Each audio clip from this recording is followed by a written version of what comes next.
की अरे एकच महिना लागलाय राहिलाय मला लग्नाला, आता मी काय करू? तर ते पण हे रुटीन सुरू करू शकतात की बापरे आता केळवणाला जायचंय. कारण हा प्रश्न मला नेहमी विचारला जातो, ते केळवणाला गेल्यावरती काय खायचं.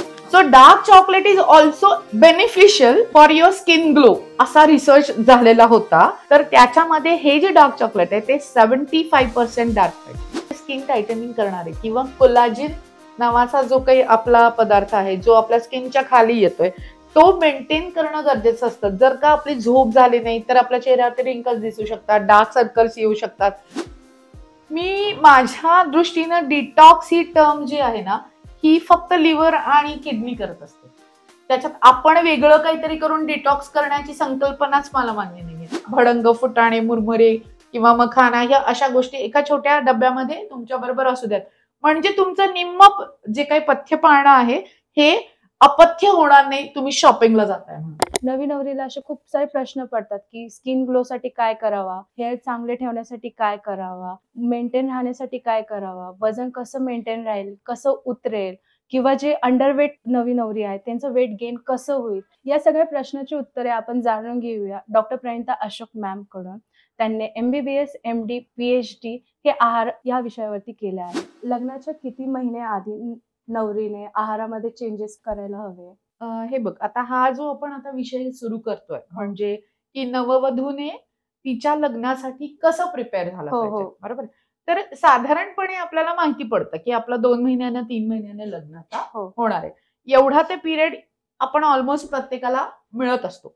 तर त्यानं जेव्हा आपल्याला माहिती की त्यानं किंवा तिनं जेव्हा हे प्रिपरेशन सुरू करायचंय तेव्हा वेन शी नोज की आपल्याला आता हे प्रिपरेशन करावं लागणार आहे, तर साधारण 2 ते 3 महिने आधीपासून जर का स्वतःचं इनर सौंदर्य वाढवलं, म्हणजे काय की तुम्ही जे खाताय, बरोबर आहे, त्याच्यातून तुम्ही स्किनवरती ग्लो आणण्याचा प्रयत्न केला तर तो तुमचा कायम टिकणारा असतो.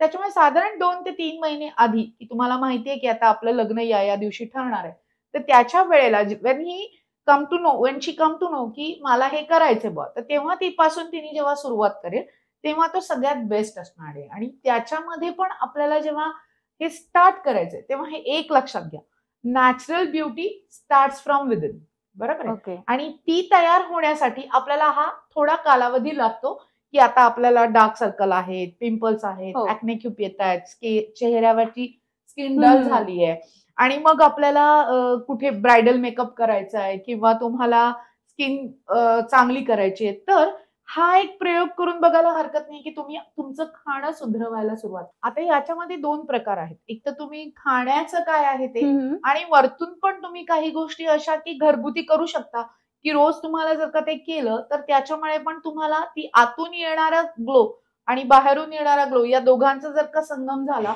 तर तो अजून छान खुलून दिसतो. आणि तुम्हाला त्या दिवशी म्हणजे लग्नाच्या 2-3 दिवस आधी किंवा 3-4 दिवस आधी खूप मोठे प्रयत्न नाही करावे लागत, बरोबर. त्याच्यामुळे काही सवयी लावून घ्यायच्यात आपल्याला की ज्या आपल्याला सांगते की ज्या आपल्याला या 2-3 महिन्यामध्ये खाण्याच्या सवयी लावून घेतल्या की या 2-3 महिन्यामध्ये तो ग्लो, तो चेहऱ्यावरचा ते फ्रेशनेस हा यायला सुरुवात होईल. आणि त्याच्यामध्ये पहिली सगळ्यात महत्वाची गोष्ट म्हणजे तुमची झोप, की मला 7 तास तरी झोपलंच पाहिजे, म्हणजे तुमचं 50% काम तिथेच झालेलं असतं. Because when you are not sleeping तुमचे सगळे चुकीचे हॉर्मोन्स तुमच्या सगळ्या बॉडीवरती ऍक्ट व्हायला सुरुवात होतात. आणि त्याच्यातलं महत्वाचं ऍक्शन असते ती असते म्हणजे तुमची स्किन. ते तर आहे. तुमच्या चेहऱ्यावरती स्पष्ट दिसतं की तुमची झोप झालेली नाहीये. मग अशा वेळेला तुम्हाला किती डार्क सर्कल असले तरी ते क्युअर होऊ शकत नाही जर तुम्ही झोप प्रॉपर घेतली नाही तर. त्याच्यामुळे 6 ते 7 तास मिनिमम झोप घेणं हे सगळ्यांना गरजेचं आहे. आणि ही सवय लग्नाच्या वेळेसच नाही तर तुम्ही थोडी आधीपासून लावून. तरी किती आधी? मी सांगितलं ना 2 ते 3 महिन्यापासून तुम्ही प्रिपरेशन करताय आणि या वेळेला तुम्ही हा झोपेचा व्यवस्थित वापर केला तर 50% ट्रीटमेंट ही नॅचरल घडली जाते. हे माझ्याकडून अगदी तुम्ही लिहून घ्या, कारण झोपेचा खूप मोठा रोल आपल्या स्किन टोन साठी महत्वाचा असतो. ओके. दुसरी गोष्ट झाली ती म्हणजे आहे पाणी. ओके. म्हणजे हायड्रेट ठेवायचंय तुम्हाला स्वतःच्या बॉडीला. पाणी असणं गरजेचं आहे. सांगते. आता काय होतं, ही धामधूम सुरू झालेली असते. म्हणजे तुम्ही शॉपिंगला जात असता, तुमची खरेदी बाकी असते, तुम्ही इकडे जाता तिकडे जाता, केळवण असतं, सगळं असतं. या सगळ्या दिवसांमध्ये या सगळ्या तुम्हाला स्ट्रेसफुल गोष्टी असतात. त्या पार पाडायच्या असतात. पहिली जी काय तुम्हाला याच्यातून एनर्जी येणार आहे ती चांगल्या झोपेने येणार आहे. हो. दुसरी गोष्ट, तुमचं पाणी म्हणजे तुम्हाला हायड्रेट ठेवायचं असेल तर एक काम करायचं, तुम्हाला साधारणपणे आपण दिवसातून एक 4 लिटर पाणी म्हणजे एक 6 ते 8 ग्लास पाणी आपण पितो, बरोबर आहे की नाही? तर ह्याच्यामधलं निम्म वॉटर जे आहे ना हे इनडायरेक्टली गेलं पाहिजे. कसं ते म्हणजे काय झालं पाहिजे की तुम्ही दिवसातून 4 ते 5 ग्लास पाणी एरवी पिताच, पण गडबडीत तुम्हाला पाणी प्यायला कधी कधी वेळ मिळत हो नाही. ते तर मग आहे. अशा वेळेला कंपल्सरी ज्या काही गोष्टी असतात ज्याच्यामुळे तुम्ही हायड्रेट होऊ शकता, त्याच्यातली पहिली गोष्ट आणि महत्वाची गोष्ट आहे ती ताक.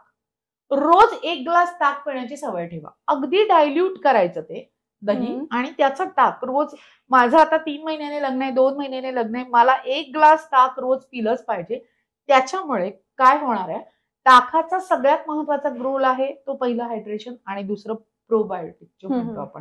त्याच्यामुळे तुमचे पचन संस्थेचे जे काही बॅक्टेरियाज आहेत या चांगल्या प्रकारे जर सुधारल्या तर तुमची पचन संस्था सुधारते. तुमची पचन संस्था सुधारली की तुमच्या चेहऱ्यावरचा ग्लो हा ऑटोमॅटिक येणार. Okay okay. ओके. त्याच्यामुळे 1 ग्लास ताक हे तुमच्यासाठी चेहऱ्यावरचं ग्लो आणण्यासाठीचं वरदान आहे असं जरी म्हटलं तरी चालेल. सो तो परत अर्धा लिटर आले 1 ग्लास म्हणजे साधारण 250 ml चा ग्लास असतो. ओके. दुसरं नारळ पाणी. ओके. साधारणपणे ग्लासभर पाणी आपल्याला मिळतं एका नारळात. तो एक ठराविक वेळ ठरवून घ्या की दिवसातून एकदा किंवा मी अल्टरनेट डेज तरी नारळ पाणी पिईन, बरोबर आहे. तिसरं, तुम्हाला ज्यांना खूप आवडतं डिटॉक्स मी येणार ह्या मुद्द्यावर डिटॉक्स बद्दल. मग काही जणांना वाटलं की नाही मला लिंबू पाणी खूप आवडतं.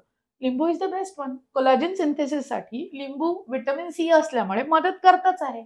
मग त्याची सुरुवात जर तुम्ही लिंबू पाणी रोज घेऊन जरी सुरुवात केली तरी काही हरकत नाही, कारण you have to prepare yourself. म्हणजे तुम्हाला स्वतःला त्याच्यासाठी प्रिपेअर करायचंय. तर तो ग्लो आणण्यासाठी, इनर ब्युटीसाठी तुम्हाला 1 ग्लास भरून लिंबू पाणी किती झालं, परत 250 ml झालं, बरोबर आहे. मग असे किंवा कोकम आगळ घेऊ शकता तुम्ही. तुम्हाला जर का बाकी काही प्रॉब्लेम नसेल, शुगर कंटेंट दिवसाचं खूप जास्त नसेल तर तुम्ही कोकम किंवा आमसूल, कोकम सरबत किंवा आमसूल पण खूप डायल्युटेड घ्यायचं. खूप जास्त शुगर त्याच्यातून नाही जाता कामा. जेव्हा शुगर जाते, नारळ पाणी आहे किंवा कोकम सरबत आहे, तेव्हा ते मिनिमल अमाऊंट ऑफ गोड घेतलं तुम्ही तर ती तुम्हाला एनर्जीसाठी पण वापरता येते. Okay. It will give you energy also, बरोबर आहे. पण म्हणून गोड गट्ट असं नका घेऊ, मिनिमम गोड घ्यायचं त्याच्यामध्ये. आणि पण एक गोष्ट टाळायची या सगळ्यांमध्ये की कुठलंही ड्रिंक जे नॅचरल नाहीये. म्हणजे कोणतं ड्रिंक असं लाईक प्रोसीड वाले जे सगळे टेट्रा पॅक मध्ये येणारी गोष्टी ज्या आहेत त्या, किंवा पेप्सी किंवा आपण तुमचे भरपूर आहेत ते आता टेट्रा पॅक मध्ये कोकोनट वॉटर पण येतं. ते it is good or not? नाही, कोकोनट वॉटर जर का टेट्रा पॅक मधलं जर तुम्हाला नॅचरल मिळालं नाही तर तुम्ही टेट्रा पॅक मधलं वापरू शकता. पण शक्यतो टेट्रा पॅक अवॉइड करा आणि नॅचरलचा सोर्स घ्या, म्हणजे तुम्हाला इझिली अवेलेबल सगळे मिनरल्स त्याच्यात मिळून जातात. ओके. मेन म्हणजे पोटॅशियम. नारळ पाणी हे पोटॅशियम साठी मेन आहे तो. तर हे सगळे म्हणजे तुम्ही जेव्हा थकता, जेव्हा तुमचे पाय दुखतात, क्रॅम्प्स येत आहेत, खूप पळपळ होते, अशा वेळेला हे नारळ पाणी तुम्हाला वरदान ठरू शकतं. ओके. म्हणून हे जे काही मी तुम्हाला म्हणते की आता कोकम सरबत झालं, त्याच्यानंतर लिंबू पाणी झालं, किंवा त्याच्यानंतर नारळ पाणी झालं, किंवा ताक झालं, हे तर आहेच आहे. या सगळ्यामध्ये तुम्हाला फक्त एक ट्राय करा की रोज दिवसातून मी ऍटलीस्ट 2 तरी घेईल. तरी ते किती वाजता घेतले पाहिजे? 11 वाजता आणि 4 वाजता. लक्षात ठेवण्याच्या वेळा, कुठेही बाहेर पडताना एक घेऊन टाकायचं आणि मग बाहेर पडा. So that it will give you the energy. ठीक आहे. हे तुमच्या हायड्रेशन साठी खूप महत्वाचं आहे, बरोबर आहे. अशा प्रकारची पेय तुम्ही पिऊ शकता जी घरी नॅचरल, किंवा बरेच लोक घरातल्या घरात बरेच करून ठेवतात पेय करण्याची असतात ती. जसं लिंबू सरबत असतं. नुसतं लिंबू पाणी पिण्यापेक्षा जर तुम्हाला पुढे काही खायला मिळणार नसेल तर थोडं लिंबू सरबत मिक्स करून ठेवतो ना आपण, तशा प्रकारचं पण तुम्ही घेऊ शकता. यू नीड ग्लुकोज, जे तुम्हाला तिथे एनर्जी पण देत असतं. So but you have to maintain your hydration. Okay. सगळ्यात महत्त्वाचं आहे. ओके. दुसरं प्रकारचं हायड्रेशन म्हणजे वेगवेगळ्या प्रकारची सूप्स तुमच्या डाएटमध्ये इन्क्लूड केलीत या दिवसांमध्ये हायड्रेशन मेंटेन करण्यासाठी, तर ते अजून चांगलं धरलं जातं. उदाहरणार्थ, बऱ्याच लोकांना आंबील आवडतात, बरोबर आहे. नाचणी घालून करतात, नाचणीचं सत्व घालतात त्याच्यामध्ये, किंवा हुलग्याचं पीठ, ते पण अतिशय औषधी समजलं जातं. हुलग्याचं पिठाने पण हिमोग्लोबिन सुद्धा व्हायला बऱ्याच अंशी मदत मिळते. त्याशिवाय आपण जर सूप म्हटलं तर बरीच लोक हिमोग्लोबिनसाठी म्हणजे if you want to have की चांगली एनर्जी मिळावी यासाठी बीट जे असतं, बीट आणि गाजर याचं पण सूप बरेच लोक प्रेफर करतात. त्याच्यामध्ये डाळिंब जे आहे त्याचा पण ज्यूस बरेच लोक प्रेफर करतात. सॉरी, बीट आणि मला असं वाटतं की हे गाजरचं सूप जे करतो आपण त्याच्यामध्ये उकडून त्याचा तुम्हाला रस हे काढावं लागतं आणि मग त्याचं सूप करता येतं. आणि डाळिंबाचा ज्यूस असे बरेच लोक हिमोग्लोबिन वाढवण्यासाठी घेतात. जर तुमचं हिमोग्लोबिन कमी असेल तर तुम्हाला अशा प्रकारचं सूप किंवा अशा प्रकारचा ज्यूस घ्यायला पण काही हरकत नाहीये, because you need a result between the 2 to 3 months जे काय आपण म्हणतोय ते, किंवा एखाद्या महिन्यातच. बऱ्याच लोकांनी बघितला हा व्हिडिओ की अरे एकच महिना राहिलाय मला लग्नाला, आता मी काय करू, तर ते पण हे रुटीन सुरू करू शकतात. सो असं सूप मध्ये तुला 200 ml वगैरे अजून तिथे वॉटर मिळू शकतं. सो मी मगाशी सांगितलं असं डिफरंट टाइप्स ऑफ डिहायड्रेशन मध्ये ते झालं 200-250 ml, हे झालं 200 ml, म्हणजे अर्धा ते 1 लिटर असं कंपल्सरी घेणं जर झालं तर ते इनडायरेक्टली आपल्याला हायड्रेट करायला पण बरीच मदत करतं. किंवा संध्याकाळी वेगवेगळ्या डाळींचे सूप आपण घेतो. वरण जे असतं त्याला if you consider as a soup तरी पण ते चालतं, त्याच्यामध्ये बऱ्याच व्हेजीज वगैरे टाकून पण. पण आपल्याला लिक्विड फूड वाढवायचं असतं जेणेकरून ते हायड्रेशन मेंटेन राहतं. सो हे सगळं या गोष्टींच्या बाबतीत हे सगळं महत्वाचं आहे की अशा प्रकारे तुम्हाला तुमचं हायड्रेशन मेंटेन करता आलं एक पाहिजे. पॉइंट इथे तुम्ही बोलले की हायड्रेशन मध्ये हे सूप वॉटर इनटेक चांगलं पाहिजे. बट काही जी नवरी असतात, नवी नवरी की म्हणजे जास्त वॉटर इनटेक करतात. मी आता एक ऐकलंय की like they are consuming 5 litre 6 litre water 7 litre water. तर त्यानंतर त्यांना फ्रिक्वेंट युरिनेशन होते. तर दे आर लाईक की आमच्या स्किन ग्लो साठी आम्ही एवढं वॉटर इनटेक करतो. तो is it good? Like they are taking म्हणजे ते ना ते वॉटर इनटेक सूप थ्रू करतात. सूप तर कमी असतं, वॉटर इनटेक जास्त असतो आणि जे फ्रूट ज्युसेस असतात ते जास्त असतात. मी फ्रूट ज्यूस हा अजून वर्ड घेतलेला नाहीये, कारण फ्रूट ज्यूस हे कधीही तुम्हाला इतकं हायड्रेशन देणार नाही जितकं तुम्हाला फुलफिलिंग राहील हे होल फ्रूट. ओके, फक्त डाळिंब सोडलं की जे इमिजिएट मध्ये, किंवा डाळिंबाचं तुम्ही जास्त तसंही खाल्लं तरी पण ते खूप चांगल्या प्रकारे धरलं जातं. आणि तू जे म्हणतेस की लग्नाच्या वेळेला आपण जे खूप हायड्रेशन केलं ते फ्रिक्वेंट युरिनेशन, मी तो डिवाइड केलाय. If you need 4 litres of water, 2 litre तुम्ही प्यायचे आणि 2 लिटर तुम्ही खाण्यातूनच घ्यायचे. अशा वेळेला तुम्हाला युरिनेशनचा नाही येणार प्रॉब्लेम. कारण जेव्हा तुम्ही पाणी प्यायचंय म्हणून नुसतंच पाणी तुम्ही 3-3, 4-4 लिटर पिलं तर तुम्हाला फ्रिक्वेंट युरिनेशन येणार. पण इन द फॉर्म ऑफ असे घेतलं तर तो प्रॉब्लेम तुम्हाला येणार नाही. म्हणूनच नेहमी डिवाइड केलं वेगवेगळ्या हायड्रेशनच्या पॉईंट. आता केळवण हे खूप ट्रेडिशनल बेस आहे. खूप सारे लोक नवी नवरीला बोलवतात जेवायला. खूप सारे प्रकारचे जेवण असतात आणि जी नवी नवरी डाएट वरती जरी असली तरी तिला ते पदार्थ खावा लागतात. तर त्यामध्ये काय पथ्य फॉलो करायचे किंवा ते कसं टाळायचं? टाळता तर नाहीये ना, बट तिथे काय असं फॉलो केलं जाईल की जेणेकरून ते खाल्लं पण जाईल आणि तिचं वेट पण मेंटेन राहिलं पाहिजे? हा सोशल प्रॉब्लेम आपल्याकडे कायम राहणार आहे. कारण जर तुम्ही काही सुरू केलं, एखादी गोष्ट चांगली घडतीये, तर हे सगळे तुमचे सण सूद असतात किंवा हे केळवणाचे प्रकार असतात की ते तुम्हाला करणंच गरजेचं आहे. म्हणजे ते कितीही चुकीचं इन द सेन्स की थोडासा इथं मला असं वाटतं की थोडी पाश्चात्य संस्कृती जी आहे ना, थोडी आपण इथे पण थोडीशी ऍक्सेप्टन्स करायला घ्यावी की त्यांना जितकं हवंय. रादर मी तर म्हणेन तुम्ही केळवण त्यांना देणार आहात ना, तर त्यांना विचारा की तुम्हाला कुठल्या प्रकारचे पदार्थ हवे. बरोबर आहे की ती म्हणत असेल की नाही मला श्रीखंड नाही खायचं, त्याऐवजी मला तुम्ही थोडी खीर करा. बरोबर आहे.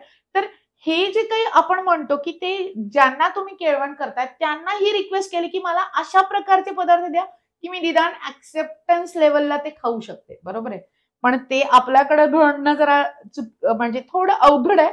पण मला असं वाटतं की सगळ्यांनी या गोष्टीची दखल घ्या. ज्यांना तुम्ही केळवणासाठी बोलवताय त्यांचा चॉईस पण घ्या आणि त्या प्रकारचे पदार्थ तयार केला तर पहिल्यांदा न खाणं किंवा घाबरणं हा प्रकार हा दोघांचाही कमी होईल. म्हणजे नवरा मुलगा असू देत किंवा नवरी मुलगी असू देत की बापरे आता केळवणाला जायचंय.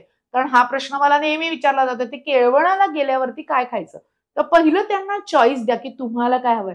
जर का ती मुलगी किंवा मुलगा काही डाएट करतोय, त्याला स्वतःचा सेल्फ कॉन्शियसनेस आहे की त्याला काही गोष्टी नाही खायच्या, तर ते अवॉइड करा. त्यांना जे हवंय ते करा, ते बरोबर तुमच्याकडे व्यवस्थित जेवतील.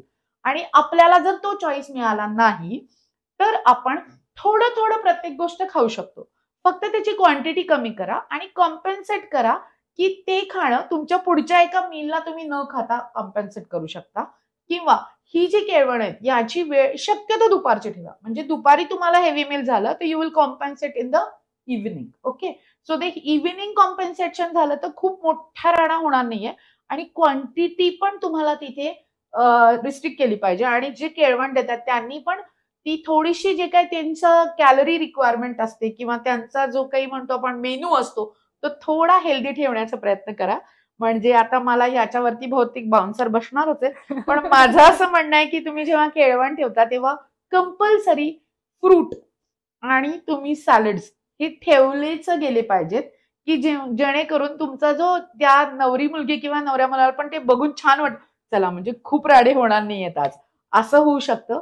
खूप जास्त कॅलरीचे पदार्थ म्हणजे आता तुम्ही केलेलं आहे की तुम्ही इकडे मस्त दाल फ्राय पण केली आहे, त्याच्यानंतर इथे राजमा चावल आहे आणि परत शेजारी पनीरची भाजी आहे. सो हे जरा एकाच कॅटेगरीतले खूप हेवी कॅलरी असणारे पदार्थ जर असतील तर ते घाबरणार आहेत. मग त्याऐवजी एखादी पालेभाजी फळभाजी ठेवा तुमच्या केळवणात. हे केळवणवाल्यांनाच चाललंय आता जरा इथले शालजोडे पण थोडंसं सुधारलं तर सगळ्यांनाच मजा येणार आहे तुमचं केळवण खायला.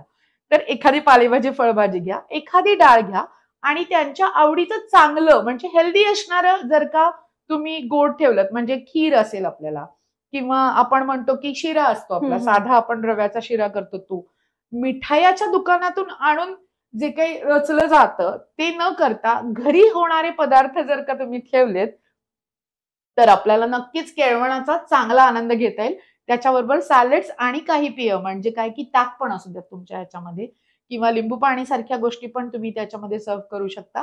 तर अशा गोष्टी जर का सर्व्ह केल्या इन्स्टेड ऑफ चहा आणि कॉफी जाताना आणि येताना देण्यापेक्षा अशा जर का गोष्टी तुम्ही त्याच्यामध्ये ठेवल्यात तर नक्कीच त्याचा तुम्हाला जास्त छान फायदा ओके, होणार आहे. हे झालं व्हेजिटेरियन डाएट. आणि जे नॉन व्हेजिटेरियन आहेत त्यांनी काय केलं पाहिजे? काय नाहीये, तुम्हाला फक्त भाजीच्या इथे नॉनव्हेज आहे. अदरवाईज अदर फ्रूट तुम्ही अदर प्लेट तुम्ही व्यवस्थितच घेताय ना. त्याला पण तुम्हाला जर का तुम्ही नॉनव्हेज खात असाल तर त्याला तुम्हाला लिंबू पाणी इज द बेस्ट वन. जर नाही ताक खात तुम्ही नॉनव्हेज Okay. तर लिंबू पाणी घेऊ शकता तिथे. तुमची नॉनव्हेजची जी डिश असते त्याच्यामध्ये परत फ्राईड आयटम करण्यापेक्षा नॉनव्हेजला तुम्ही तिथे तंदूर वगैरे सारखे जर का घेतले तुम्ही तर ते जास्त प्रेफर्ड राहतं. बरीच लोक नाही तर तिथे चायनीज ते भरपूर आयटम्स करतात नॉनव्हेज म्हटलं की हो, आणि जे ते पण फुल आहे. ऑफ ऑइल्स पण असतात. तर तसे टाळून तुम्ही टाईप ऑफ फूड बदललं तर नक्कीच केळवण खायला येणारा पण अगदी मजेने तुमच्याकडे येईल आणि तो यथेच्छ व्यवस्थित त्याला जे पाहिजे त्याचं काही न मोडता तर तुम्हाला ते जास्त त्या नवऱ्या मुलीला किंवा मुलाला पण छान वाटेल की आपण केळवणाला जातोय पण आपलं खाणं हे व्यवस्थितच होणार आहे. सो अशा प्रकारचे फूड टाईप चॉईस केले तर तुम्हाला त्याची खूप भीती बसणार नाही. आणि दोन्ही बाजू म्हणजे ते माझ्याकडे आलेत आणि त्यांनी माझं केळवण छान खाल्लंय आणि मी केळवणाला चाललंय पण मला आता भीती वाटत नाहीये, हे जेव्हा होईल तेव्हा त्या केळवणाचा खरा अर्थ किंवा म्हणजे त्याची खरी गंमत दोन्ही पार्टीला होऊ शकते. सो बघा म्हणजे आता हे केळवण पुढे करणारी लोक आहेत त्यांनी थोडासा दोन्ही बाजूचा विचार करून तसं प्रिपेअर केलं तर नक्कीच त्याचा छान फायदा होणार आहे. ओके. आता नवी नवरीची ट्रॅव्हलिंग खूप होते. म्हणजे खूप सारे शॉपिंग्स, तुम्हाला पण माहिती नवरी म्हणजे शॉपिंग्स आहे, दिवसभर बाहेर असते. तर त्या शॉपिंग मध्ये त्या ट्रॅव्हलिंग मध्ये तर तिने असं काय फूड कॅरी केलं पाहिजे इझी टू इट जेणेकरून ते जंक पण नाही वाटलं पाहिजे आणि it should be a healthy. सगळ्यात महत्वाचं म्हणजे तुम्हाला माहितीये का तुम्ही 4 वाजता शॉपिंगला जाणार आहात का 11 वाजता जाणार आहात? इफ यू आर गोइंग 11 वाजता जाताय तुम्ही समजा शॉपिंगला तर मस्त यथेच्छ भरपेट ब्रेकफास्ट करून निघायचं. एरवीपेक्षा दीडपट करायचा. पोट रिकामं ठेवून बाहेर गेलात की तुमचं बेंज इटिंग होणार आहे. कारण तुम्हाला तिथे सर्व्ह करायला बसलेलेच आहेत मॉलमधली लोक. बऱ्याच प्रकारचं बेंज इटिंग तिथे होतं. मग काही चॉकलेट्स खाल्ली जातात. मी थकलो आता मग मला काहीतरी वडापाव द्या किंवा पिझ्झा द्या किंवा बर्गर द्या किंवा KFC दिसतं समोर. पोट फुल ठेवून जावा कोणत्याही शॉपिंगला तुम्हाला कधीच प्रॉब्लेम येणार नाही.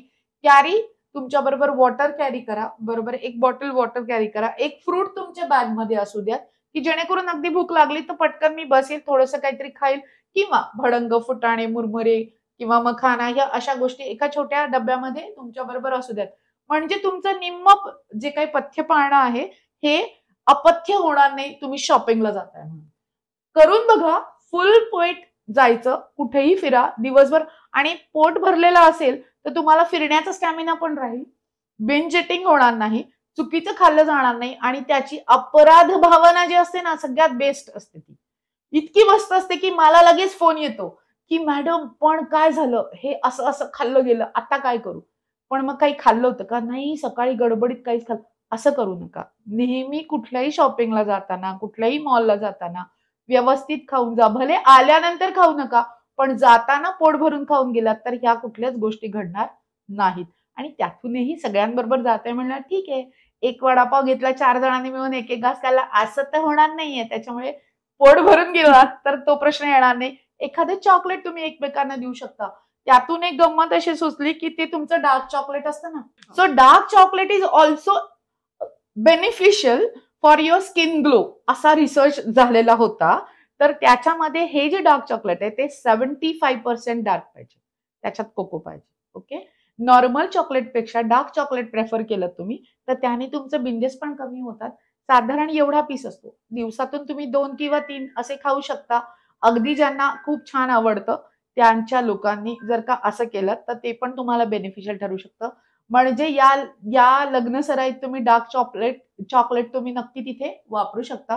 So dark chocolate is good for अस.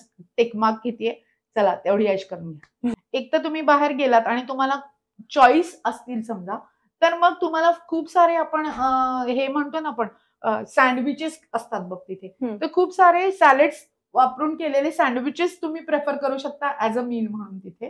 किंवा सबवेचे आता बरेच सँडविचेस असतात, 6 इंच असतात, 12 इंच असतात, दॅट यू कॅन ईट. फक्त त्याच्यामध्ये तुम्ही जास्त जे काही हे वापरता, चीज वगैरे वापरता, हे असे अवॉइड करून यू कॅन हॅव भरपूर सॅलेड्स घालून तसं सँडविच तुम्ही वन ऑफ द डे आरामात खाऊ शकता. तो चॉईस सगळीकडे असते. मॉल्समध्ये मला नाही वाटत, सँडविचेस तर सगळीकडे मिळतात.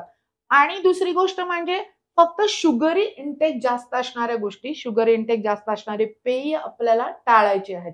आणि सँडविचेस सारखे प्रकार तुम्ही जर का खाल्लेत, एक मील म्हणून पूर्ण खा, की आता घरून काही आणलेलं नाही तर ते तसं तुम्ही मील म्हणून सँडविचेस तुम्ही खाऊ शकता.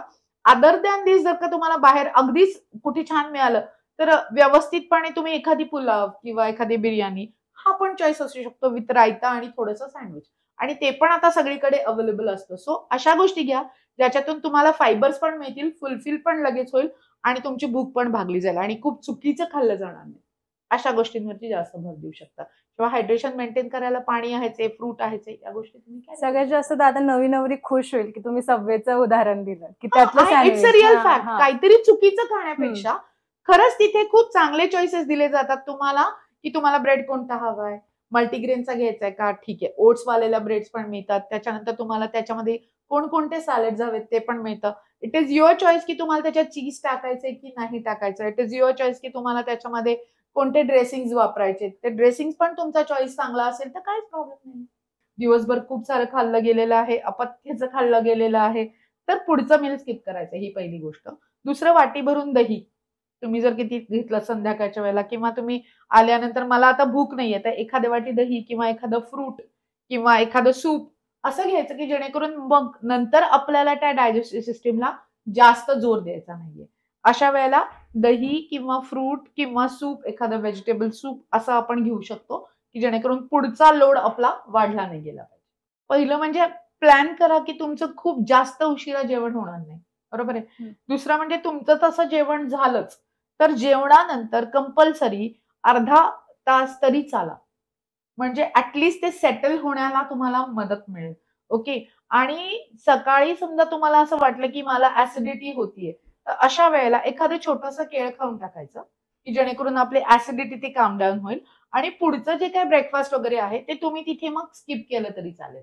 पण आधी तुम्हाला ते ऍसिडिटी कॉम्बॅक करायचे. ते जेवण व्यवस्थित पचल्यानंतर दुसऱ्या दिवशीचा तुमचा जो काही लंच असेल तिथे लाईट काहीतरी, म्हणजे मुगाची खिचडी वगैरे अशी गोष्ट घ्या, की जेणेकरून तुम्हाला त्या डायजेस्टिव्ह सिस्टीमला जोर येणार नाही आणि ऍसिडिटी पण होणार नाही. ओके.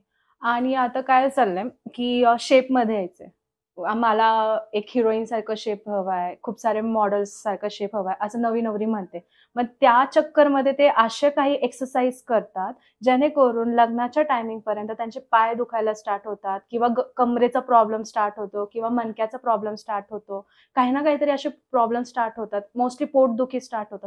त्यावेळेस त्यांना तुम्ही काय एक्सरसाइज सजेस्ट करू शकता? नाही, अशा वेळेला तुम्हाला अगदी शॉर्ट टर्म गोल आहे समजा, तर तुम्हाला तेवढ्या दिवसांमध्ये जर का ते कंप्लीट करायचंय, तर तुम्हाला पूर्ण जेवण सोडायचं नाही. तर पहिली गोष्ट. तुम्हाला जे काही जेवायचं ह्याच्यामध्ये तुमची सगळी पोषण मूल्य आली पाहिजेत. म्हणजे तो जो काही एक्सरसाइज करताय त्याला तुम्हाला तो कॉम्बॅक पण करता आलं पाहिजे. नाहीतर तुम्ही 2-2 तास नुसतं जिम करताय आणि घरी आल्यावरती फक्त काहीतरी एखादं बरेच लोकं प्रोटीन शेक घेतात घरी आल्यावरती, की नको आता मी जेवलो तर मग आपल्याला प्रॉब्लेम येईल. पण याचा ॲडव्हर्स इफेक्ट असा होऊ शकतो, की तुमचा स्टॅमिना फटाफट लूज व्हायला सुरुवात होते. कारण जे तुम्हाला हवंय ते रिपेअरिंग सिस्टम हवी आहे, ती भरून नाही काढली तर त्याचा आपल्याला दुष्परिणाम पण होऊ शकतो. त्याच्यामुळे इथे तुम्हाला जर का करता आलं तर खूप हेवी न करता लाईट प्रकारचे एक्सरसाइजेस करा. खूप हेवी न करता. त्याच्यामध्ये कंपल्सरी तुमच्या आहारामध्ये थोडेसे ड्रायफ्रूट असू द्या. जर तुम्ही नॉनव्हेज खात असाल तर एखादं अंड मी रोज त्यांना सजेस्ट करेल, की तुम्ही जर का हेवी घेताय तर एक फ्रूट कंपल्सरी तुमच्या डाएटमध्ये असलं पाहिजे. दुपारचं जेवण आणि संध्याकाळचं जेवण स्किप करू नका, की जेणेकरून तुम्हाला हा वीकनेसचा प्रॉब्लेम येणार नाही आणि हायड्रेशन व्यवस्थित करा. जसं मी आधी सांगितले त्याप्रमाणे. दुसरी महत्वाची गोष्ट जी आहे, ती अशी आहे, की जेव्हा आपण या सगळ्या गोष्टींना फेस करत असतो, तेव्हा एक प्रकारचा ताण येत असतो आपल्या शरीराला. हो. म्हणजे आपल्याला ते टार्गेट कंप्लीट करायचंय, आज हे शॉपिंग करायचंय, उद्या ते करायचंय आणि शिवाय मला फिट पण राहायचंय. तर मग आपल्याला त्याच्यासाठी जे काही करू, तिथे आपल्याला सूर्यनमस्कार, योगासनं किंवा प्राणायाम याचा डेली कमीत कमी 15 मिनिटं तरी आपल्या रोजच्या रुटीनमध्ये त्याला थोडीशी जागा द्या. जेणेकरून हा ताण आपल्याला जर का कमी करता आला, तर तो झोपेसाठी पण त्याची मदत होते. याच्यामध्ये सूर्यनमस्कार हा खूप चांगला रोल करतात, की ॲटलीस्ट 10 ते 12 तरी सूर्यनमस्कार तुम्ही रोज घालायची प्रॅक्टिस केलीत, तर तुमचा हा ताण पण कमी होतो. तुमच्या बॉडीला फिटनेस पण चांगला येतो आणि त्याचा उपयोग नक्कीच तुमचा स्टॅमिना टिकण्यासाठी पण होतो. सो खूप सारे नवी नवरी डिटॉक्स ट्राय करतात. वेगवेगळे डिटॉक्स ट्राय करतात. कधी म्हणजे इंटरनल करतात, कधी एक्सटर्नल करतात. मोस्टली इंटरनल करतात, बघितलंय. तर तुम्ही काय सांगणार? डिटॉक्स हे गरजेचं आहे की नाही? मी माझ्या दृष्टीनं डिटॉक्स ही टर्म जी आहे ना, ही फक्त लिव्हर आणि किडनी करत असते. त्याच्यात आपण वेगळं काहीतरी करून डिटॉक्स करण्याची संकल्पनाच मला मान्य नाहीये. पण तू जर का म्हणत असशील, की आपल्याला डिटॉक्स म्हणजे काय? तर आपण हायड्रेशन मेंटेन करणं. याला जर का म्हणत असशील, तर मी मगाशी जे काही पॉइंट सांगितले त्याप्रमाणे आपण वेगवेगळ्या प्रकारची जे काही पेय पितो ती हेल्दी असली पाहिजेत. म्हणजे मी म्हटलं तर ताक म्हटलं होतं, लिंबू पाणी म्हटलं होतं, आमसूलचं एखादं पाणी किंवा कोकम सरबत म्हटलं होतं, की शुगर कंटेंट कमी असलेलं. या सगळ्या गोष्टी त्या डिटॉक्समध्ये जेव्हा आपण इंटरनल घेतो. एक्सटर्नल डिटॉक्समध्ये बऱ्याच लोकांना असं वाटतं, की माझी स्किन ग्लो काहीतरी अपिअर म्हणजे आपण काहीतरी लावून ती पण ग्लो होते. अशा वेळेला होम रेमेडीज भरपूर वापरल्या जातात. त्याच्यामध्ये शुगर बेस्ड आणि कॉफी बेस्ड या होम रेमेडीज असतात. त्यांनी कदाचित तुमच्या चुकीच्या स्किनला चुकीची ट्रीटमेंट बसू शकते.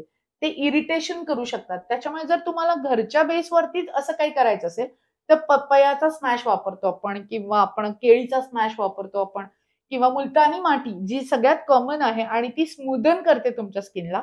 तर असे सोपे घरगुती उपाय तुम्ही करू शकता तुमच्या स्किनला. पण तरी पण माझं असं म्हणणं आहे, की कोणतेही असं ॲप्लिकेशन करताना जे अदर दॅन धिस आहेत, की हे सोपे आपल्याला आहेत. तर करताना तुमच्या स्किनवाल्यांना किंवा ब्युटी ज्या ट्रीटमेंट देतात यांना नक्कीच तुम्ही त्याबद्दल कॉन्टॅक्ट करून त्यांच्याशी सल्लामसलत करून योग्य तुमच्या स्किनसाठी काय आहे, तुमच्या टोनसाठी काय आहे, हे नक्कीच तुम्ही त्यांच्याशी कॉन्टॅक्ट करून तुम्ही ते करू शकता. पण घरगुतीवाले मी म्हटलं तसं आणि बरेच लोकं दही पण लावतात, बरेच लोकं हळद लावतात, मुलतानी मिट्टी लावतात किंवा हे पपया किंवा बनानाचे जे काही आपण मास्क तयार करतो, हे असे ओके असतात. फार त्याने खूप मोठं नुकसान होणार नाहीये. अदर दॅन धिस जे असतील त्याच्यासाठी नक्कीच तुम्ही स्पेशालिस्ट लोकांना कॉन्टॅक्ट केला तर जास्त चांगलं. असं कोणतं फूड ग्रुप आहे जे ना स्किन ग्लो साठी खूप छान आहे?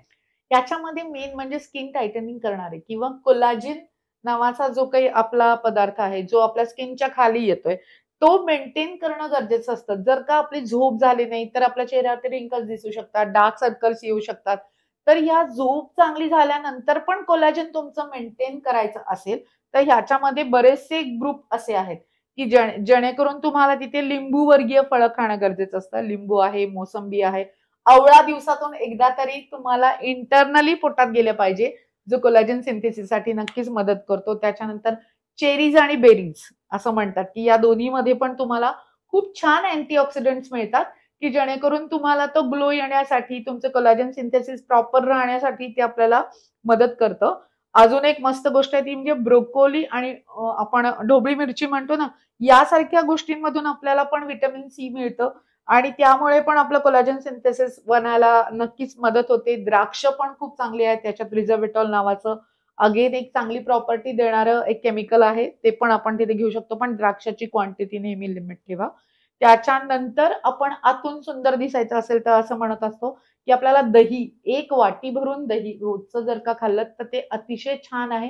त्याने पण आपल्याला कोलॅजन सिंथेसिससाठी ते आपल्याला मदत करत असतं आणि तुमचा ताण घालवण्यासाठी तुम्हाला योगा आणि मेडिटेशन याच्यामध्ये पण मी सांगितलं तसं सूर्यनमस्कार, अनुलोम-विलोम सारखे प्राणायाम हे पण तुम्हाला रोजच्या रुटीनमध्ये जर का इन्क्लूड करता आले, तर ते पण नक्कीच इन्क्लूड करा आणि खाण्याकडे लक्ष द्या. तुमचे ड्रायफ्रुट्स पण तुम्हाला झिंक सारखी चांगली चांगली मायक्रोन्यूट्रिएंट्स देत आहे, की जेणेकरून तुम्हाला त्या सगळ्या व्हिटॅमिन ई, झिंक यासारखी सगळी छान छान मायक्रोन्यूट्रिएंट्स तुम्हाला ड्रायफ्रुट्स देत आहे. त्याच्यामुळे बदाम सारखे ड्रायफ्रुट्स तुमच्या रोजच्या आहारात बरेच लोक करत असतील, रात्री बदाम भिजवून सकाळी खात असतील, तर ते नक्कीच तुमच्या स्किनला कोलॅजन सिंथेसिससाठी, स्किन ग्लो होण्यासाठी नक्कीच मदत करणार आहे. ठीक आहे. सो अशा प्रकारचं खाद्य तुम्ही फूड ग्रुप मधून घेतलं तर तुम्हाला त्याचा नक्कीच फायदा होणार. म्हणूनच म्हटलं तसं की आधी आहार, त्याच्यातून तुमचं सौंदर्य आतून खुलवण्याचा प्रयत्न करा, की जेणेकरून इथून पुढे फक्त कॉस्मेटिक प्रोडक्टच्या मागे न लागता आपली बॉडी नेहमी आपल्या कुठल्याही गोष्टीसाठी प्रिपेअर करणं अतिशय गरजेचं असतं. कारण तुमचं जे काही सौंदर्य आहे आतून येणं गरजेचं आहे, की मग तिथे खूप मेकअप पण न करता सुद्धा ती उठूनच दिसते आणि दिसणार याची मला खात्री आहे.